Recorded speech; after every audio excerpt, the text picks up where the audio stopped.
देहरादून से बड़ी खबर। चारधाम यात्रियों के लिए नई व्यवस्था। यात्रियों के पास जाकर रजिस्ट्रेशन करेगी टीम। होटल धर्मशाला में ठहरे 25 से ज्यादा लोगों को सुविधा। पंजीकरण के लिए टीम श्रद्धालु के पास जाएगी। आधार कार्ड के अनुसार मौके पर ही रजिस्ट्रेशन होंगे। चारधाम के लिए 28 लाख से ज्यादा ऑनलाइन पंजीकरण हो चुके हैं। तो चारधाम यात्रा के लिए अब आधार कार्ड के अनुसार मौके पर ही रजिस्ट्रेशन की सुविधा उपलब्ध है। सरकार ने यात्रियों की सुविधा के लिए ये कदम उठाया, जिसके तहत 25 से ज्यादा यात्री किसी होटल या धर्मशाला में ठहरे होंगे तो पंजीकरण करने के लिए टीम उन्हीं श्रद्धालु के पास जाएगी। आधार कार्ड के अनुसार मौके पर ही रजिस्ट्रेशन होंगे। वहीं चार धामों के लिए 28 लाख से ज्यादा श्रद्धालुओं का ऑनलाइन पंजीकरण हो चुका है। 2 दिन में श्रद्धालुओं की भीड़ बढ़ी है। 25 से ज्यादा लोगों को सुविधा। पंजीकरण के लिए टीम श्रद्धालु के पास जाएगी।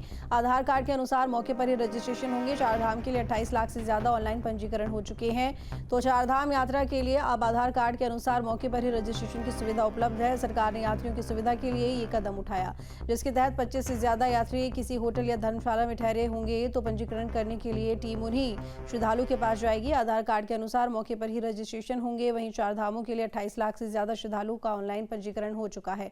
2 दिन में श्रद्धालुओं की भीड़ बढ़ी है। रामनगर से बड़ी खबर, जहां पर कांग्रेस कार्यालय विवाद ने पकड़ा तूल। आधी रात पुलिस ने किया लाठीचार्ज। कांग्रेस कार्यालय में कब्जे को लेकर विवाद, पुलिस पर लाठीचार्ज करने का आरोप। ब्लॉक प्रमुख समेत कई कार्यकर्ता घायल। शांतिपूर्ण प्रदर्शन को कुचलने का आरोप भी लगाया गया है। रामनगर में कांग्रेस कार्यालय को लेकर विवाद ने अचानक उग्र रूप ले लिया है। कांग्रेस ने आरोप लगाया कि कार्यालय पर जबरन कब्जा करने की कोशिश की गई और शांतिपूर्ण विरोध कर रहे कांग्रेस कार्यकर्ताओं पर आधी रात को पुलिस ने लाठीचार्ज कर दिया। सुनियोजित तरीके से धरने को छितर-बितर करने के लिए, लोगों को वहाँ से भगाने के लिए जानबूझ करके किया गया। बिना देखे, बिना जो लोगों पर जो शांतिपूर्वक वहाँ खड़े थे उन लोगों के ऊपर लाठीचार्ज किया गया बेवजह, केवल और केवल इस मकसद से कि धरने में जो लोग बैठे हुए हैं उन लोगों को वहाँ से भगाया जा सके। मैं भी शांतिपूर्वक वहाँ खड़ा हुआ था और किसी दूसरे व्यक्ति ने, जो कि हम लोगों में से नहीं था, उसने वहाँ एक कार पार्क कर रखी थी। उसको हटाने की वजह से कुछ बहस हुई उन लोगों में और उस मौके को देखकर पुलिस ने सब पे लाठीचार्ज कर दिया बेवजह। और उस में मुझे भी लगी और साथियों को भी बहुत चोट आई है। देशबंधु रावत जी को बहुत सारी चोटें आई हैं, उनका हाथ में शायद फ्रैक्चर भी है और ऐसी और लोगों को भी चोटें आई हैं। और मित्र पुलिस ने जो मित्रता का आज संदेश दिया है, उससे स्पष्ट होता है कि उत्तराखंड मित्र पुलिस केवल एक स्लोगन है। कार वाले से कहने गया था कि आप पार्किंग में खड़ी करो। मैं जैसे कहने जा रहा था, इतने में जो है कोतवाल अरुण सैनी और एसआई अनीस अहमद, 2 लोगों ने मेरे ऊपर भयंकर लाठीचार्ज किया और कोई ऐसी जगह नहीं छोड़ी जहां उन्होंने मुझे लाठी से नहीं मारा। हम लोग शांतिपूर्ण प्रदर्शन कर रहे हैं, उनका ये कृत्य जो है स्वीकार नहीं है। उत्तरकाशी डूंडा ब्लॉक के राजकीय पॉलिटेक्निकल पिपली के मुख्य भवन और आवासों के निर्माण पर करीब 3 करोड़ रुपए खर्च हो चुके हैं, लेकिन धरातल पर अभी तक एक भी ईंट नहीं रखी गई है। ये खुलासा सूचना के अधिकार के तहत प्राप्त जानकारी से हुआ, जिसका खुलासा होने के बाद कई बार यहाँ जांच टीम आ चुकी है, लेकिन 10 साल बीतने के बाद भी यहाँ निर्माण कार्य शुरू हो पा रहा है। कम से कम ना 572 लाख का ये निर्माण होना था और ये ना 2016 में तो स्टार्ट हुआ था। मतलब दान की गई थी ज़मीन, स्टार्ट हुआ था। 2017 में इसमें केस भी हो गया। वो जैसे वहाँ पे हैं, ये जो यहाँ पे ग्रामीण है, इनकी ज़मीन है यहाँ पे, तो उसकी वजह से बहुत दिक्कत हुई इसे बनाने में। अब हम बस ये सोच रहे हैं कि यहाँ पे जल्दी से मतलब इसका जांच हो और फिर आगे के लिए मतलब ये पॉलिटेक्निक जल्दी से बने। इसमें जांच की जानी थी कि जो धन इनको आवंटित हुआ था उसके सापेक्ष क्या क्या कार्य हुए हैं। तो ये समिति है हमारी, इसमें पीडब्ल्यूडी के 2 मेंबर हैं और 2 मेंबर हमारे पॉलिटेक्निक से हैं और मैं भी हूँ। हम लोगों ने यहाँ मिल के देखा कि कितना एरिया इनके द्वारा कवर किया गया और कॉलम में किस किस साइज के सरिये प्रयोग हुए हैं और क्या क्षति अभी तक जो है इस बनाए गए निर्माण कार्य में हुई है।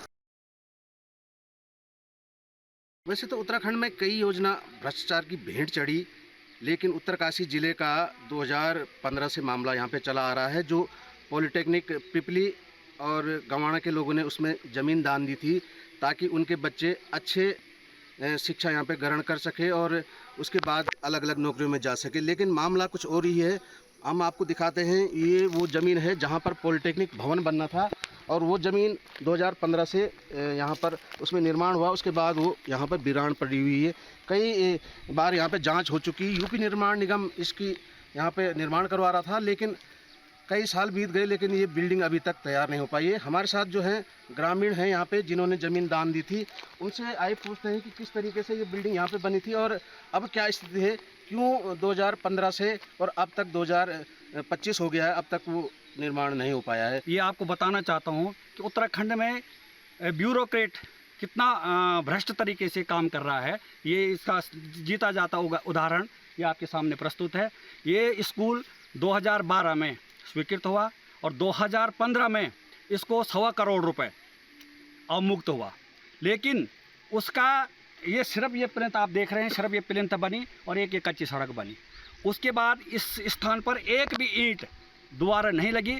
और सबसे विडंबना ये है कि 2018 में फिर इसको 2.25 करोड़ रुपए अवमुक्त किए गए, लेकिन जो 1.25 करोड़ पहले का अवमुक्त हुआ था उसको किसी ने ये नहीं पूछा विभाग ने कि उसका कितना काम हुआ। अब तक कितना खर्च हो चुका है? लगभग इसमें 3-3.5 करोड़ रुपए खर्चा हो चुका है जो मुझे मेरे संज्ञान में है, लेकिन इसको 6 करोड़ रुपए लगभग अवमुक्त हो चुका है विभाग को। किसको दोषी मानते, सरकार को, विभाग को या कर्मचारियों को, ठेकेदार को, किसको दोषी मानते? इसमें सबसे बड़ा दोषी तो ब्यूरोक्रेट्स है जिन्होंने टेंडर लगवाया और फिर उसकी समीक्षा नहीं की दोबारा कि इसका क्या निर्माण कार्य मतलब कितनी प्रगति पे हो और बराबर इसको पैसा अवमुक्त हो रहा, लेकिन कोई ये पूछने वाला नहीं है इस पैसे का क्या हो रहा, उस सदुपयोग कहाँ हुआ क्या नहीं हुआ, लेकिन किस्त बराबर जारी हो रही। इसकी मामले में हमने जब जांच करवाई जो 2017 में मैंने इसका सूचना का अधिकार के तहत लिया, जिसमें उन्होंने दिखा कि 3 करोड़ रुपये, तभी उन्होंने पूरी सूचना दी। उन्होंने कहा कि 3 करोड़ रुपए हमने अवमुक्त कर दिए, लेकिन 3 करोड़ का आप देख रहे हैं कहाँ पर क्या काम हो रखा है। आप क्या चाहते हैं? हम ये चाहते हैं कि तत्काल जो भ्रष्टाचारी अधिकारी हैं उनसे तत्काल वसूली हो। ग्राम पंचायत के लोगों ने इसलिए यहाँ पर अपनी उपजाऊ काश्तकारी भूमि इसलिए दी थी कि यहाँ पर पॉलिटेक्निकल खुले, लेकिन ये भ्रष्टाचार की भेंट चढ़ने के बाद आज तक अभी एक ईंट नहीं लगी है। और अगर इसको सरकार अगर इसमें अगर यथाशीघ्र अगर जांच नहीं करती है, हमारी जो भूमि हमने यहाँ पर दान दे रखी वो भूमि हमको वापस की जाए। लेकिन पूरे ग्रामीण में पूरा आक्रोश है। हमने 100 नाली इसलिए दी थी कि हमारे लोग जो यहाँ पर है घर का रोटी घर की नमक खा करके यहाँ पर जो है शिक्षा ग्रहण करें, इसलिए नहीं दी थी कि विभाग कर्मचारी यहाँ पर मिली भगत करके इस भ्रष्टाचार को करे। आज तक इसमें एक ईंट तक नहीं लगी है। जगमोहन सिंह चौहान, न्यूज़ स्टेट, उत्तरकाशी, पिपली धनारी।